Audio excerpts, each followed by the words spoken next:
하나님 말씀 고린도전서 15장 9절에서 11절까지 말씀입니다.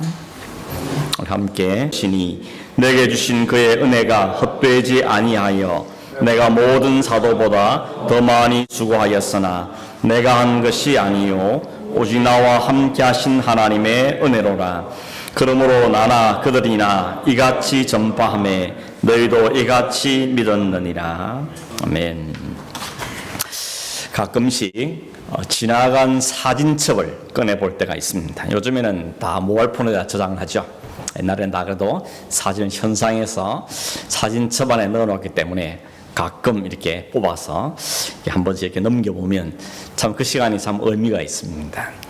옛날에는 어린 시절은 흑백 사진들이었죠. 고맹이 때는 흑백 사진 속에 들어있던 모습을 보게 되고, 조금 자라면 이 까까머리, 그죠? 중고등학교 때는 다 빡빡 밀든지 이렇게 까까머리로서 학교 다니던 시절 모습도 보게 되고, 대학 시절은 가만히 보니까 그때는 80년대에는 장발이 유행했나 봅니다. 그래서 머리 다 길더라고요. 머리도 길고, 안경은 또 왜 이리 큰지, 안경이 뭐 눈보다 얼굴만 한 안경을 쓰고 그렇게 생활했던 그런 80년대 시절도 보게 됩니다. 그러다가 군에 가서 또 생활한 모습도 보게 되고, 또 결혼을 하고 아이들이 태어나고, 또 아이들 이제 점점 갈수록 아이들 사진이 더 많아지죠. 점점 아이들 사진을 보면서 괜히 또 허무하기도 하고 그런 시간들을 가질 때가 가끔씩 있습니다. 참 세월이 많이 갔구나, 뭐 이런 생각도 해보게 됩니다. 그러면서 한편 생각, 이런 생각이 들어요. 참 용됐다. 저 경상남도 시골에서 태어나가지고 시골 아이가 어쩌다가 이렇게 태평양 건너서 이 호수 시드니까지 와서 이렇게 목회도 하고 또 살게 되는, 한국에 계신 분들은 부러워하는 그 이민 삶도 사는 이런 걸 보면서 참 용됐다 하는 생각도 해보게 됩니다. 여러분, 사진 속에 있는 그 지나간 세월을 보면서 그 모습은 그냥 나의 겉모습이죠. 진짜 내 속 사람은 거기에 안 들어 있습니다. 어떻게 변화되었는지, 또 어떻게 변화되어 가고 있는지, 또 나의 마지막 달려갈 목적지는 무엇인가 하는 이런 나의 내면의 모습이 사실은 더 중요한 거 아니겠습니까? 여러분 얼마나 잘 알고 계십니까? 겉으로 드러난 모습은 좀 알지 않습니까? 어떤 사람은 뭐 키가 크다, 어떤 사람은 좀 덜 크다, 어떤 사람은 잘생겼다, 어떤 사람은 좀 약간 자유롭게 생겼다, 뭐 어떤 사람은 잘 산다, 어떤 사람은 뭐 그렇게 잘 살지는 않는다, 뭐 이런 저런 모습이 보이죠. 어떤 사람은 공부를 많이 해서 여러 가지 이거 크레디트 많이 가지고 있고, 어떤 사람은 공부보다는 다른 걸 더 열심히 하시는 사람도 있고, 이런 것들은 다 겉으로 드러나는 모습이죠. 사실 우리의 내면이 어떤가, 우리의 속 사람이 어떤가 하는 게 사실은 훨씬 더 중요한 문제가 아니겠는가 하는 생각이 듭니다. 그런 점에서 여러분 잘 아신다 생각하십니까?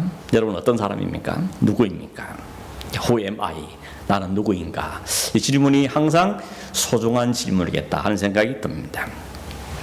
어느 정신병원에서 한 환자가 하루 종일 막 이곳저곳 다니면서 서랍을 다 뒤지고 있습니다. 다 빼보고 열어보고 뒤져보고 막 하더랍니다.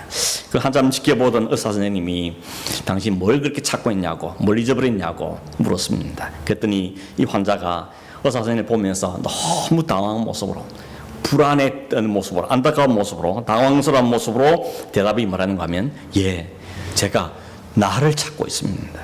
나를 잊어버렸습니다. 그렇게 대답하더라는 것입니다. 정신병원에서 있을 만한 에피소드죠. 근데 사실은 가만히 생각해 보니까 이게 정신병원에서만 있을 이야기인지, 아니면 오늘 우리의 모습은 혹 아닌가 하는 그런 생각을 해보게 됐습니다. 내가 나를 잃어버린 삶을 살고 있지 않냐는 것이죠. 내가 누구인지, 어디로 왔어, 지금 어디로 가고 있고 어디로 가는지, 나는 누구인가 하는 점에 대해서 우리는 생각지 않은 채 살고 있는 것은 아닌가 하는 것입니다. 사실은 다 열심히 살지 않습니까? 제가 보기에 우리 성도님들도 다 열심히 사는 것 같습니다. 아침부터 늦게까지 일도 열심히 하고, 자녀들을 위해서도 열심히 사시고, 또 교회 봉사도 열심히 하시고 열심히들 사십니다.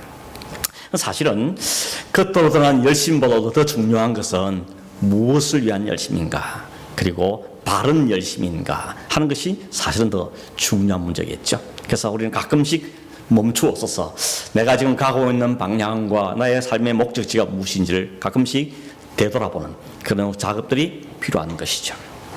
우리 그리스도인으로서 신앙생활을 하면서 꼭 붙잡아야 될 중요한 원리들이 뭘까? 이런 기본적인 원리적인 부분도 우리가 살펴보는 게 필요한 것이죠. 겉으로 드러난 열심도 필요하겠지만, 열심히 봉사하고 열심히 사는 것도 필요하겠지만, 나의 기본적인 가장 원리적인 부분들을 점검해 보는 것도 굉장히 중요한 부분이 생각이 듭니다. 그래서 지난주에 제가 사랑으로 하는 것에 대한 말씀을 드렸죠. 그 하나님의 사랑이 내게 부어져서 그 사랑으로 내가 가정을 돌보고 자녀를 돌보고 교회를 섬기고 하나님을 봉사하는 이 사랑으로 하는 것이 우리가 붙잡아야 할 중요한 원리다 하는 것을 말씀을 드렸는데, 오늘 다른 하나를 말씀드리려고 하는 것입니다. 그게 바로 은혜라 하는 것입니다. 은혜. 오늘 10절 말씀에 보면 나의 나된 것은 하나님의 은혜로 된 것이다 하는 것이 바울의 고백입니다. 이 바울의 고백은 다른 말로 하면 바울의 아이덴티티죠. 내가 누구냐? 나는 하나님의 은혜로 존재하는 사람이다 하는 것이 바울의 자기 정체성, 자기 아이덴티티라고 말할 수 있는 것입니다. 10절 안에 세 번 나옵니다. 하나님 은혜, 은혜, 은혜. 이 세 번이 나오는데 이 세 번의 은혜가 어떤 은혜인가에 대해서 오늘 말씀을 좀 나눠보려고 하는 것입니다. 대개 사람들 은혜라는 걸 언제 사용합니까? 누군가에게 잊을 수 없는 도움을 받았을 때 우리 흔히 참 내가 은혜를 입었다 이런 말을 하죠.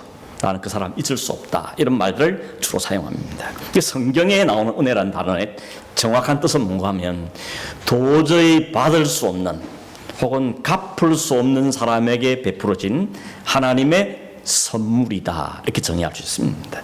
은혜는 기프트입니다. 하나님이 우리에게 도저히 대갚 도들려 드릴 수 없도록 없는 것을 베푸르신 그 하나님의 선물이 바로 은혜라고 말할 수 있는 것입니다. 사도 바울이 이 고린도전서 편지를 쓸 때는 학자들의 말에 의하면 한 50대쯤 됐다 그럽니다.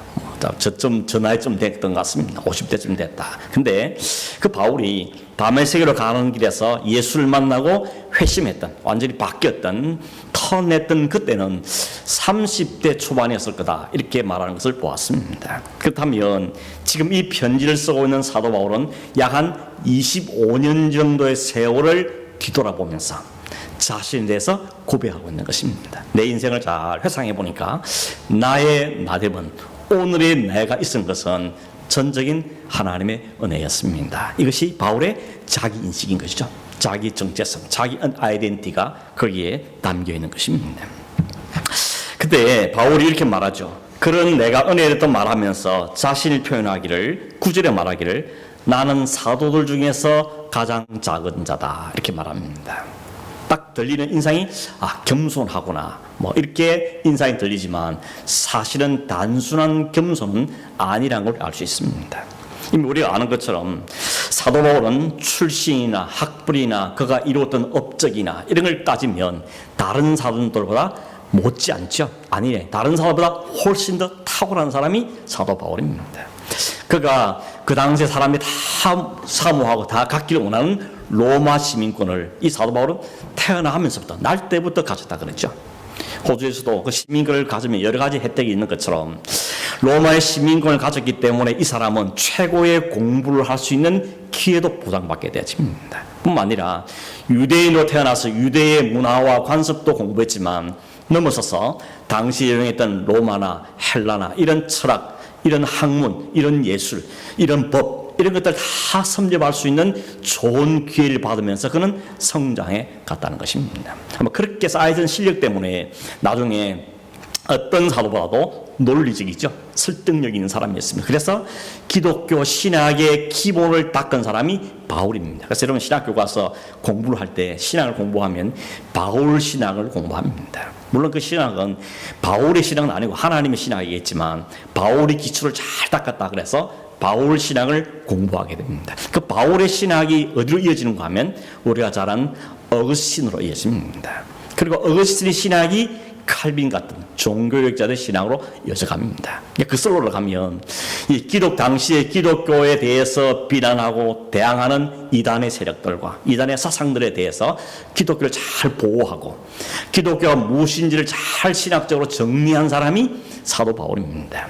그러므로 그런 학문적인 면에서 공헌한 바가 굉장히 많은 사람이라는 이야기죠. 거기다가 그 바울 때문에 그 기독교가 예루살렘이라는 그 한 변방에만 있지 않고 그 복음이 로마까지 세계 땅끝까지 전파되는 기초를 낳는 일에 열심으로 섬기던 사람이 사도 바울이지 않습니까? 사도 바울이 1차, 2차, 3차 로마 여행을 통해서 복음을 온 지역에 퍼뜨리는데 공헌했던 사람이 사도 바울인 것입니다. 여기까지만 보면 사도 바울이 다른 사람과 비교해서 작은 자가 아니죠. 상당히 큰 자입니다. 그런데도 자기는 그것을 말하기에 다른 사도들과 비하면 나는 작은 자입니다. 이렇게 말합니다. 이게 단순히 겸손이란 말이냐 혹은 과하게 겸손한 거나 예의를 갖추어서 하는 말이냐 그렇지는 않습니다. 아마 이런 게 있는 것 같습니다. 사실 베드로, 야고보, 요한 같은 예수님 제자들은 이런 바울 같은 학식이나 학문적인 능력은 떨어지지만 그래도 이 사람들이 자랑할 수 있는 게 뭔가 하면 예수님과 직접 만난 사람들입니다. 예수님으로도 직접 부른 콜링을 받았고 3년 동안이나 예수님과 함께 먹고 자고 같이 생활하면서 예수님 말씀을 가르칠 때 보았고 들었고 예수님 병자를 고칠 때 직접 눈으로 보았고 귀신을 막 쫓아내고 심지어는 죽은 사람을 살릴 때도 그 현장에 있었던 사람들입니다. 여러분 이게 굉장히 혜택이지 아닙니까? 더군다나 예수님 로마의 병진에 끌려가서 채찍을 맞을 때도 보았고 십자에 달려서 운명하실 때도 그걸 지켜보았고 더군다나 주님이 부활하실 때 직접 만나고 손으로 만져보고 옆구리 손도 넣어본 그런 은혜를 입은 사람이 사도들인 것입니다. 아마 사도 바울은 그런 장면을 볼 때 자기는 그저 다메섹에서 부활하신 예수님을 만나긴 했지만 주님을 직접 만난 적도 없고 직접 가르침을 받은 적도 없고 그래서 그런 점을 비교해 볼 때 나는 사도 중에서도 가장 작은 자다. 사도라는 뜻이 뭔가 하면 사도되는 조건이 뭔가 하면 예수님의 처음부터 마지막까지를 함께 했던 사람들이 사도가 되는 겁니다. 그런 걸 따져보니까 자기는 사도 중에서 제일 끝에 있는 가장 작은 자다 이렇게 표현하는 것으로 이해할 수 있는 것입니다. 오히려 바로 뭐라 그럽니까? 나는 그런 사도에 비하면 그렇게 주님을 따라다니고 보고 배우고 사람이 아니고 오히려 자기는 30대까지만 해도 교회를 핍박하는 사람이죠. 예수를 반대하고 핍박하는 사람이 자신이었다는 것입니다. 그래서 그런 측면에 볼 때 자신은 사도가 될 만한 자격이나 조건은 아무것도 갖추고 없다는 거죠. 그런데 오늘 나는 지금 사도가 되어 있다는 것이죠. 오늘의 사도가 된 나는 그럼 도대체 어떻게 된 거냐? 그 과거를 돌아볼 때 도저히 자격이 없는데 그런 나를 하나님이 픽업하시고 부르셔서 나를 사도로 삼아 주셨다는 것입니다. 이게 어떻게 된 거냐? 이건 전적인 하나님의 은혜로 값없이 내게 주어진 하나님의 선물이다 하는 것을 바울은 고백하고 있는 것입니다. 그러므로 바울의 고백은 그저 겸손의 표현이나 예의로 하는 것이 아니라 내가 어떻게 사도가 될 수 있는 사람인지 도저히 가능성이 없는 사람이었지만 오늘의 내가 있게 하는 것은 하나님의 천지 은혜라는 사실을 고백하는 진실되고 마음 깊은 곳에서 터져나오는 고백이라고 볼 수가 있는 것입니다. 여러분 우리의 출발이 어디서부터였습니까? 우리의 출발 역시 은혜로 시작된 인생이었습니다. 어떤 사람들은 신앙 초기에는 하나님의 은혜가 너무 감사하고 감격하고 이렇게 살았는데 세월이 좀 지나가면서 이게 자꾸 무뎌져가죠. 흔히 매너리즘이라 그러는데 점점 무뎌져 가고 그 하나님의 은혜라는 사실이 점점점 사라지고 오히려 자기 열심으로 자기 노력하고 열심히 봉사하고 이런 데 자꾸만 의미를 두다 보니까 그 하나의 은혜는 점점 약해지고 내 열심, 내 주장, 내 자격 이런 거에 자꾸만 심취하는 이런 사람들도 가끔 있다는 것입니다. 오히려 직분을 받고 점점 그것이 은혜로 하고 자기 힘이 아닌 것을 알지 못한 채 자꾸만 자기가 드러난 일들을 경험하게 되는 것이죠. 어깨도 힘들어가고 목에도 힘이 들어가고 물론 말은 은혜라 그럽니다. 모든 게 은혜입니다. 말은 그렇게 하는데 실제 삶이나 받는 느낌은 은혜가 아니라 나죠. 내 열심이나 내가 뭘 할 수 있다 하는 생각들을 가지고 있는 걸 보게 되는 것입니다. 여기에 제일 취약한 사람이 누군가 하면 목사나 장로나 혹은 안수 집사나 이런 직분자들인 것입니다. 처음에는 그 직분을 받을 저도 1989년도에 안수를 받았는데 그때 정말 감격적으로 안수를 받았습니다. 내가 목사가 됐구나. 야, 내가 아버지를 뒤를 위해서 목사가 된 게 이 사실 너무 감격스러워. 그래서 정말 주를 위해서 열심히 살아야지. 주를 봉사해야지. 그런 각오를 가지고 안수를 받았는데 세월이 가면 갈수록 점점 익숙해져 가죠.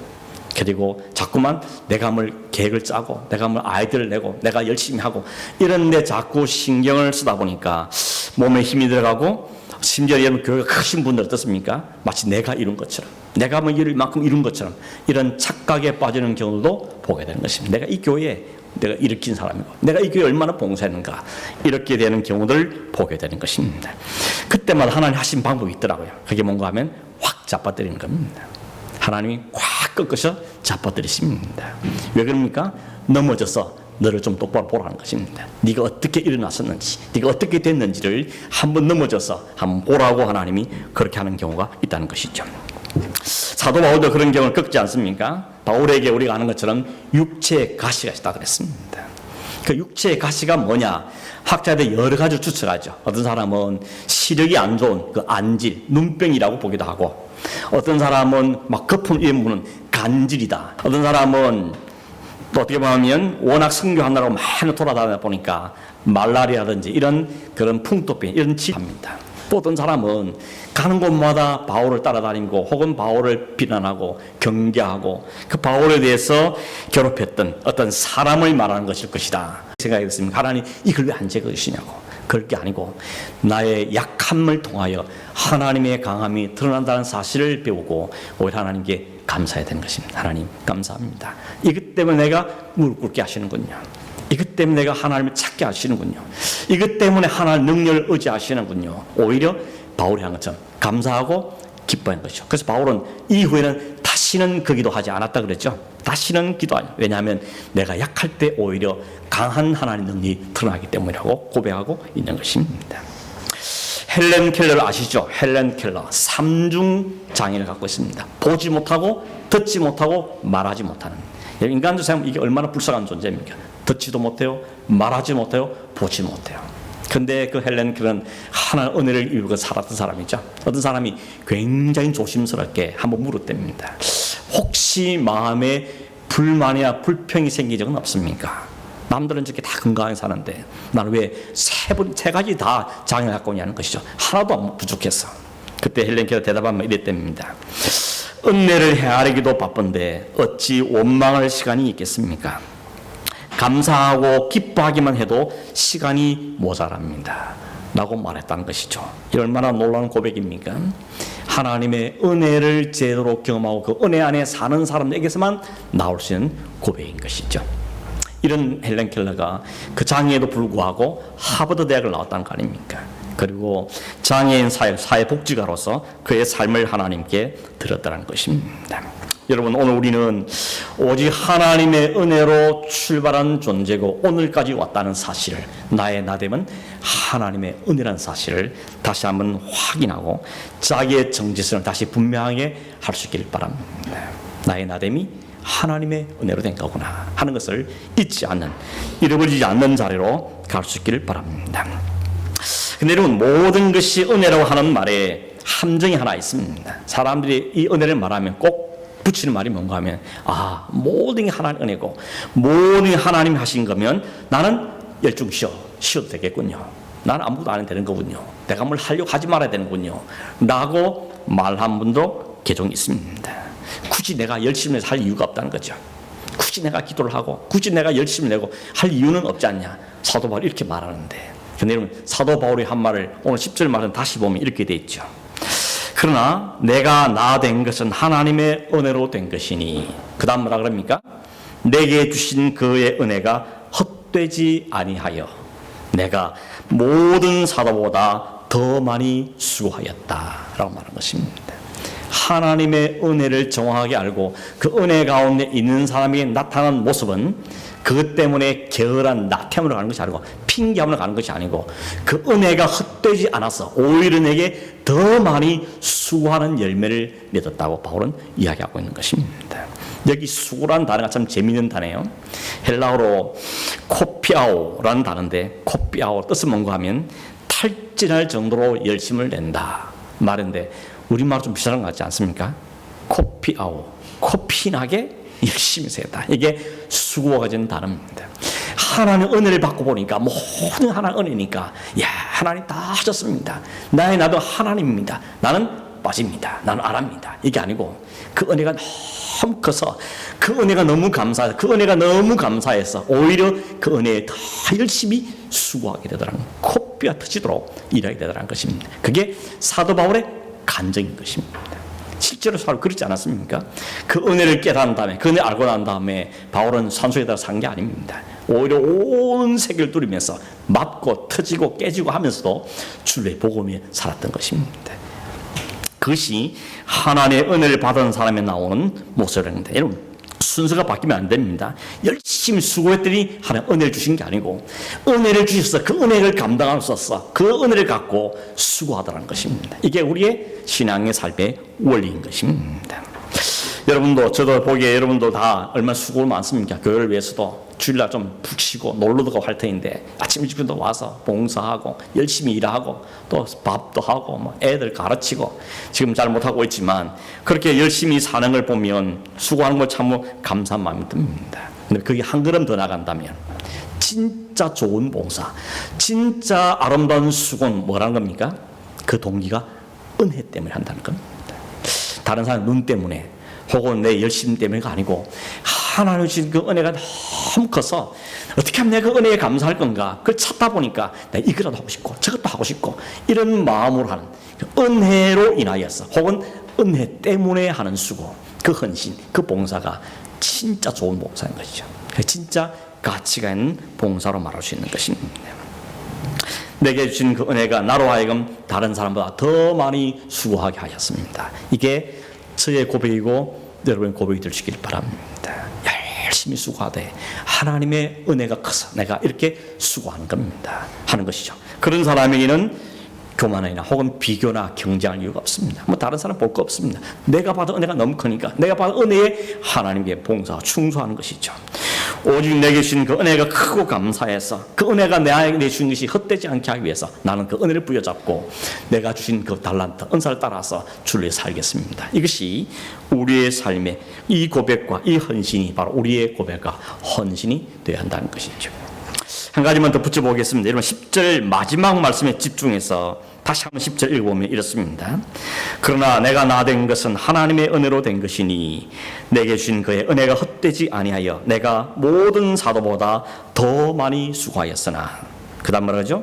내가 한 것이 아니요 오직 나와 함께 하신 하나님의 은혜로라. 영어 성경에는 딱 구분되어 있죠. 이렇게 되어 있습니다. 내가 모든 사도보다 더 많이 수고하였다. 그러나 내가 한 것이 아니고 하나님 은혜에 낳은 결과다, 열매라고 말하고 있다는 것입니다. 여러분, 은혜를 아는 사람은 남들보다 더 많이 수고한 다음에 그걸 자기의 자랑으로 삼지 않더라는 겁니다. 은혜가 한 거기 때문에, 하나님 은혜가 된 거기 때문에 하나님께 영광이 된다는 것이죠.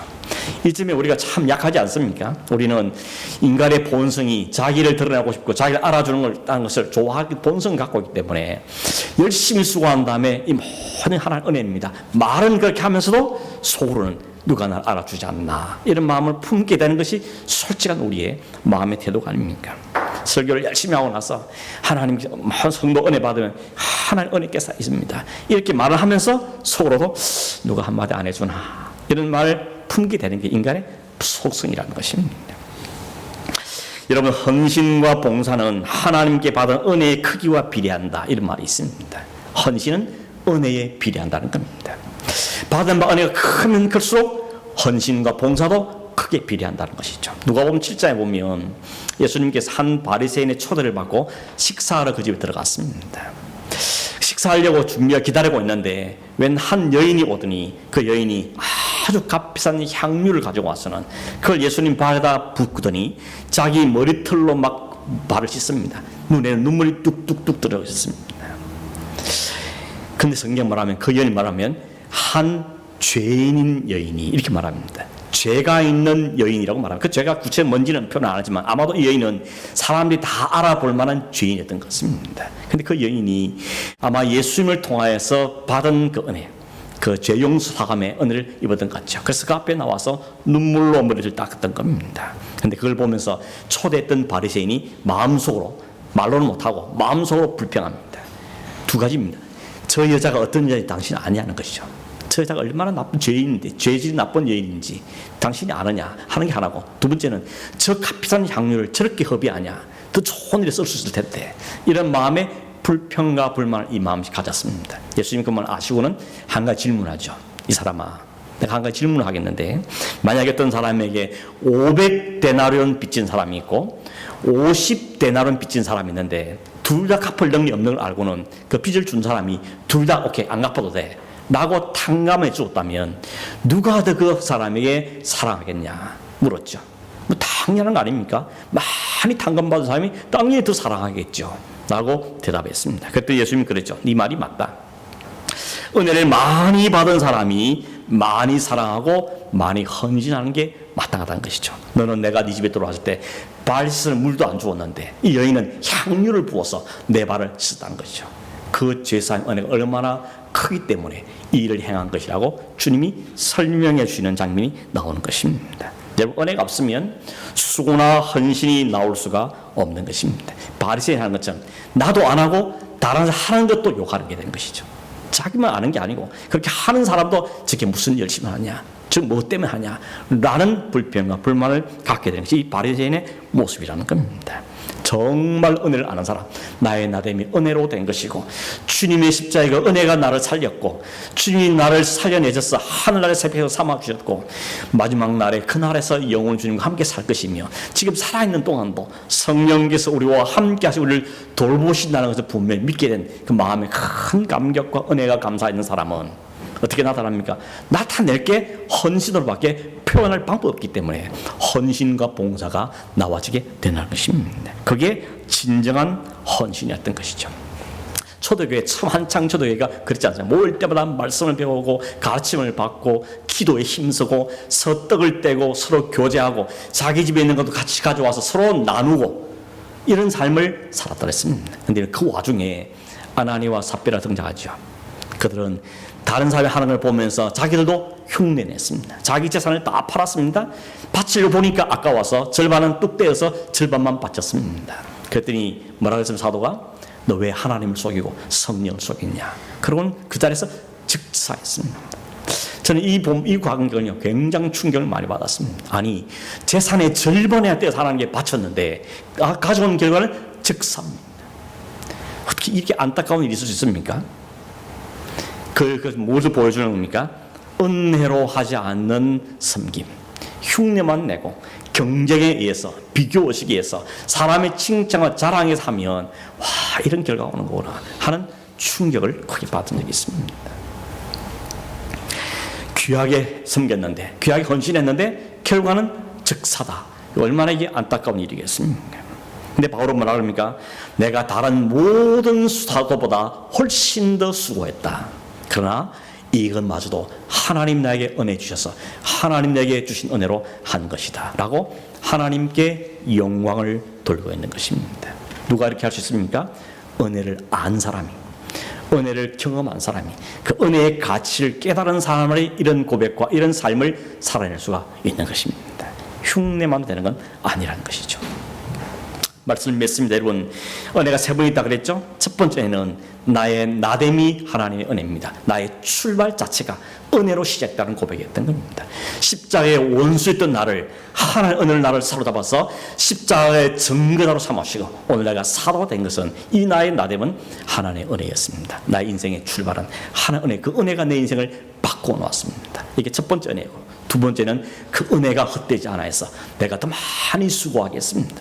나의 모든 수고, 헌신, 봉사, 열심, 복음 전도 이 모든 것은 하나님의 은혜가 낳은 결과였다고, 그 은혜가 나를 일기에 섬김의 자로 몰고 갔던 것이라고 고백이 두 번째죠. 세 번째는 뭡니까? 내가 이 모든 마저도 하나님이 하신 것임에 하나님의 영광을 돌립니다. 이게 세 번째 은혜인 것이죠. 그러니까 출발도 은혜, 과정도 은혜, 그가 낳은 결과 열매도 은혜, 모든 것이 하나님의 은혜라는 고백이 바로 이런 고백인 것입니다. 여러분, 바울뿐만 아니고 성경의 많은 인물들을 보면 자기 힘, 자기 실력, 자기 경험을 내세우면 하나님이 안 쓰십니다. 그렇죠? 우리가 보았던 모세가 그렇지 않습니까? 40세 나이에, 그 젊은 나이에, 한참 일할 수 있는 나이에 지식이나 경험이나 힘이나 모든 면에서 부르지 않은 그 나이에 내가 주를 위해 해보겠다고 나섰을 때 주는 완전히 꺾어버리시죠. 그를 살인자의 죄를 뒤집어서 광야로 쫓아낸 것입니다. 그 광야에서 40년을 또 살면서 이제 80이 되었을 때 이제 내 힘과 내 실력, 내 능력, 힘과 뭘 할 수 없다고 생각하는 그 모세를 하나님이 부르셔서 그에게 네 힘으로 하는 게 아니고 이 지팡이 짚고 가라. 하나님의 지팡이를 짚고 하나님의 능력으로 이스라엘 구원하는 그 놀라운 역사를 하게 하신 겁니다. 모세뿐만이 아니죠. 수많은 사람이 그렇게 쓰임받습니다. 왜 그렇게 합니까? 그냥 힘 있을 때, 지혜 있을 때, 능력 있을 때 쓰면 좋을 텐데 왜 이렇게 다 힘 빠졌을 때 하나님이 그걸 쓰시느냐? 이유는 하나입니다. 그래 해야만 하나님의 영광이 드러나기 때문에 그렇습니다. 아니면 자기 영광이 드러나니까. 내 실력, 내 자랑, 내 힘, 내 경험, 내가 재주 이걸 자꾸 드러내기 때문에 하나님 그걸 완전히 꺾으신 다음에 하나님이 아니면 할 수 없다는 그 고백이 하게 된 모든 것이 하나님 은혜였습니다고 말할 고백할 수밖에 없는 환경을 우리 믿으신 다음에 이를 이루심으로 하나님 맞습니다. 내가 뭘 했습니까? 하나님 다 하셨습니다.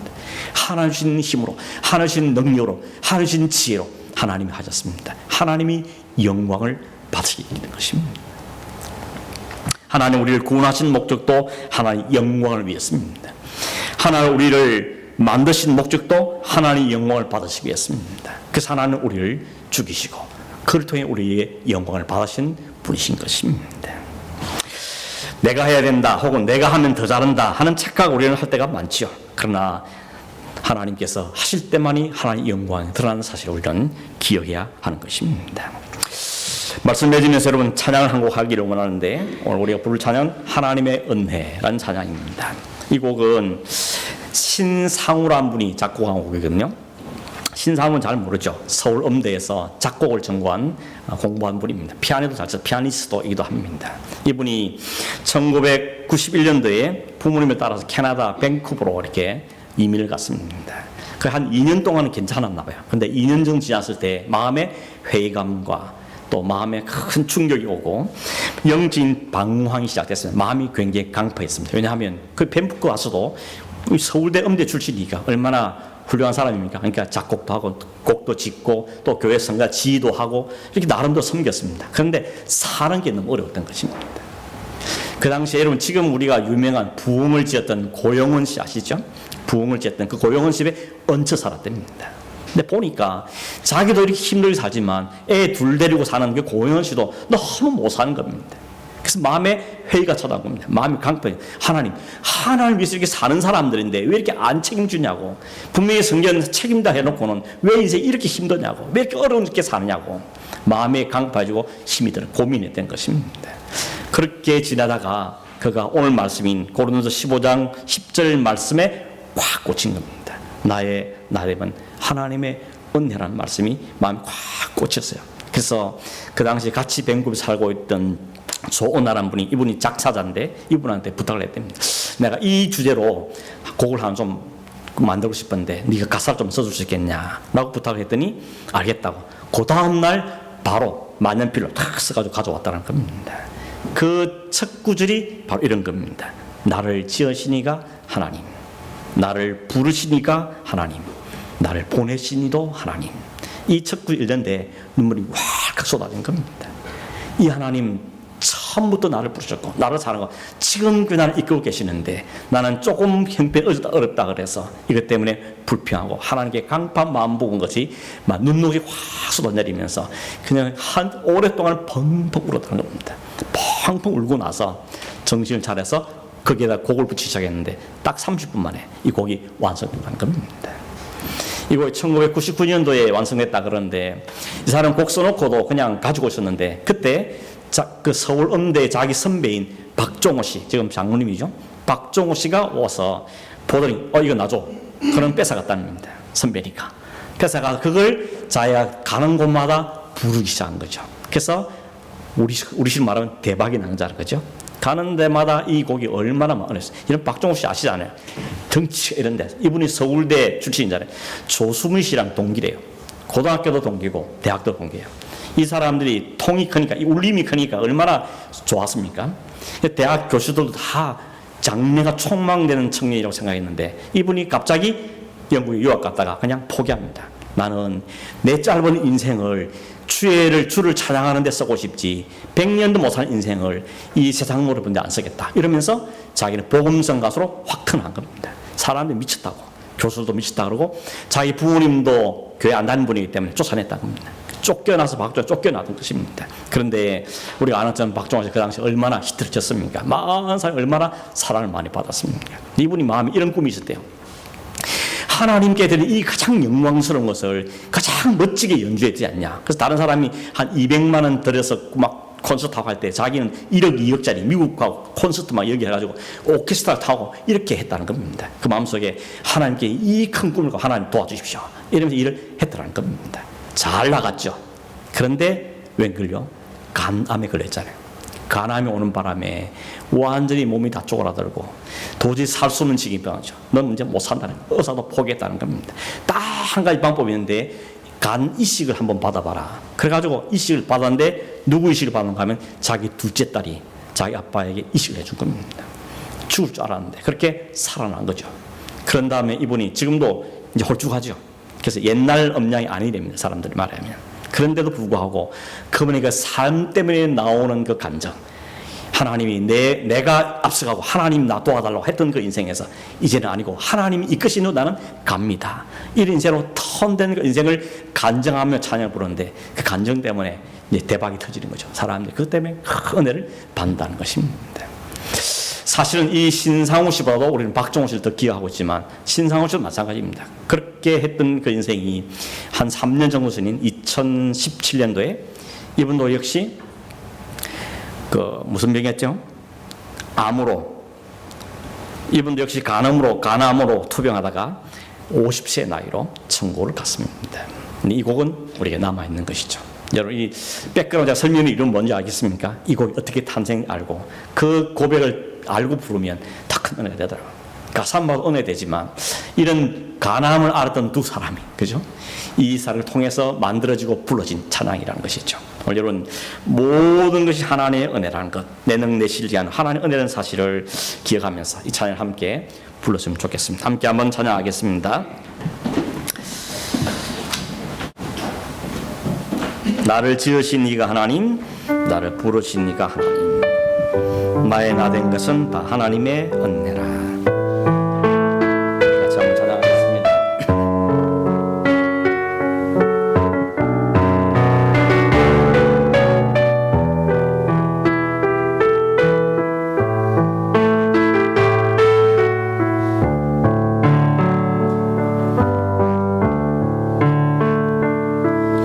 나를 지으신 이가 하나님, 나를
지으시니라 하니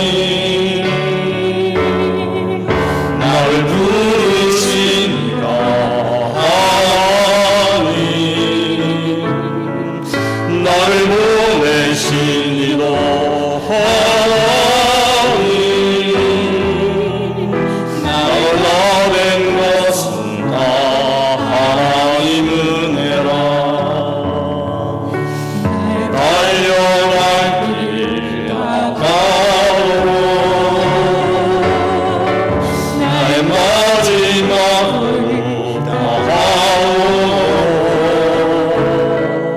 나로 그 십자가 분개하시니 나를 나된 것은 다 하나님 은혜라 한량 없는 은혜 갚음이 없는 은혜 내 삶을 애워서는 하나님의 은혜 나 진정 없이 그 땅을 밟음으로 나를 붙드시는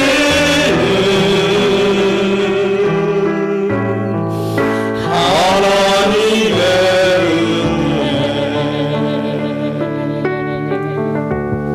한번 기도하겠습니다. 하나님 아버지 감사합니다. 나의 나됨이 전진 하나님의 은혜임을 오늘 바울을 통해 우리에게 말씀해 주셔서 감사합니다. 나를 잊어버리고 살고 그 은혜를 잊어버리며 살며 눈에 보이는 것만 쫓아 사는 우리 인생들을 불쌍히 해주시고 하나님 우리에게 이 은혜에 붙잡혀 사는 인생으로 살도록 우리 날마다 큰 은혜를 부어 주시옵소서. 하나님 부으신 그 은혜가 헛되지 않도록 우리의 삶에 아름다운 수고와 헌신일들이 맺혀지길 원하오며 하나님 감사하며 살고 기뻐하며 살며 즐거이 헌신하며 하나님 영광을 드러내고 이 모든 것이 하나님의 은혜 있음을 고백할 수 있는 우리 온 성도들 될 수 있도록 도우시며